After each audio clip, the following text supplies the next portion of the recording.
Guntur inner ring రోడ్లో ఏడాది క్రితం తాము ఓ భవనం కొనుగోలు చేశామని గోరంట్లకు చెందిన ఏ ప్రసాదరావు అనే వ్యక్తి తెలిపారు. అయితే తాము కొనుగోలు చేసిన భవనంలో హాస్పిటల్ నడుస్తుందని అన్నారు.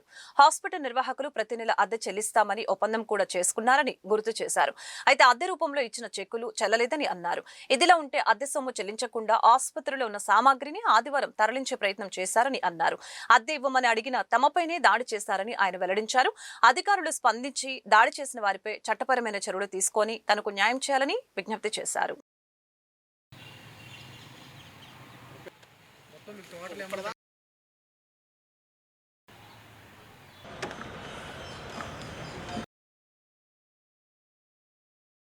మేము ఔటర్ రింగ్ రోడ్లో బిల్డింగ్ కొనుక్కొని మేము రిజిస్టర్ కూడా మాకు అయింది, డాక్యుమెంట్ కూడా ఉండే డాక్యుమెంట్.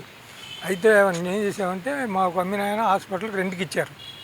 రెంట్కి ఇస్తే మేము కూడా ఏం చేసామంటే రెంట్కి ఆయనకి ఇచ్చి ఉండారు కదా, మీరు కూడా ఇచ్చేసి మాట్లాడి ఇచ్చేసి అని చెప్పి ఆయన పిలిపించి మాట్లాడారు. మాట్లాడిన తర్వాత మేము రిజిస్టర్ చేయించుకున్న కానీ మాకు రెంట్ ఇవ్వట్లా. మెయిన్ ఇవ్వబోయింది కాకుండా తర్వాత అదిగో ఇదిగో అని చెప్పేసి మాకు 3 చెక్కులు ఇచ్చారు. ఆ చెక్కులు 3 కూడా రిటర్న్స్ అయినాయి. 3 సార్లు బ్యాంకులు వేసా అని చెప్పేస్తే మీరు వేసుకోండి అని అంటాడు, రిటర్న్స్ అవుతున్నాయి. 4-5 సార్లు వేసాం. వేసిన తర్వాత తీరా నేను పోయి అడిగితే మనం ఇట్లా జరుగుతుందని చెప్పేసి అని దీంట్లో పెట్టాం, సోమవారం నాడు గ్రీన్స్లో పెడితే ఎస్పీ గారికి ఎస్పీ గారికి ఇచ్చేస్తే ఎస్పీ గారు నల్లబడి పోస్ట్ రాశారు. రాసి ఇచ్చేసిన తర్వాత మేము బయటకు వచ్చి ఒక రాజీపత్రం రాసుకున్నప్పుడు దాంట్లో ఏం చేశాడంటే, నేను ఇంకా మీకు ముందు ఇప్పుడు చెక్కులు ఇస్తా పాతవి మొత్తం ఎంతైతే అమౌంట్ ఆ చెక్కులు ఇచ్చేసి ఇక్కడి నుంచి నేను మీకు ప్రతి నెల ఒక నెల కానీ ఇవ్వకపోతే 2వ నెలలో నేను ఖాళీ చేసేస్తాను అని చెప్పి మేము ఒక కాగితం రాయించుకొని దాని మీద రాజీపత్రం సంతకం పెట్టించాడు.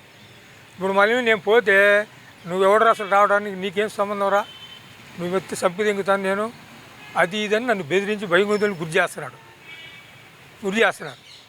గురి చేస్తే మొన్న నేనేం చేశానంటే రెంట్కొని అడుగుదామని పోయినప్పుడు వాళ్ళు ఆ టైంలో పోతే మనకు తెలియదు. ఏంటంటే అప్పుడప్పుడు ఏం చేస్తున్నాడంటే ఇతను రేతులు కొన్ని సామాన్లు ఎత్తున్నప్పుడు నేనేం చేశానంటే నైట్ నేను మా అబ్బాయి మేము వెళ్ళిపోతే ఎందుకు సామాన్ ఎత్తున్నారని చెప్పారు, ఇన్ఫర్మేషన్ వచ్చింది.